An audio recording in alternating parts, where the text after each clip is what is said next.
Hello everyone, lunch బాక్స్లోకి టేస్టీగా ఉండే పన్నీర్ ఫ్రైడ్ రైస్ ఎలా తయారు చేసుకోవాలో చూసేద్దాం. ఫస్ట్ అయితే ఒక ప్యాన్ కానీ కడాయి కానీ పెట్టేసుకొని అందులోకి కొంచెం ఆయిల్ ఎక్కువగానే వేసుకోవాలి. వేసుకున్న తర్వాత పోపు దినుసులు యాడ్ చేసేసుకొని చిన్నగా కట్ చేసిన పచ్చిమిర్చి యాడ్ చేసుకోవాలి. మన దగ్గర ఏవైతే వెజిటబుల్స్ అవైలబుల్గా ఉన్నాయో అవన్నిటిని వేసుకోవచ్చు. నేను ఇక్కడైతే క్యాబేజీ కొంచెం క్యారెట్ వేసేసుకొని చిన్నగా ముక్కలుగా కట్ చేసుకొని వేసేసుకున్నాను. కొంచెం సేపు పచ్చి వాసన పోయేంత వరకు బాగా ఫ్రై చేసుకోవాలి. ఫ్రై చేసుకున్న తర్వాత కొంచెం జీరా పౌడర్, కొంచెం మిరియాల పౌడర్ యాడ్ చేసుకోవాలి.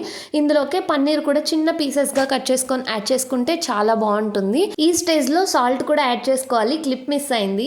సాల్ట్ బాగా కలిసేలాగా అంతా బాగా మిక్స్ చేసుకోవాలి. పన్నీర్ కొంచెం ఫ్రై అయిన తర్వాత ఇందులోకి చూసుకొని వేసుకోవాలి. మిరియాల పొడి, పచ్చిమిర్చి వేసుకున్నాం కాబట్టి కారం తగ్గినంత చూసుకొని వేసుకుంటే సరిపోతుంది. ఇప్పుడు ఉడికించి పెట్టుకున్న రైస్ని అయితే యాడ్ చేసేసుకొని బాగా మిక్స్ చేసుకోవాలి.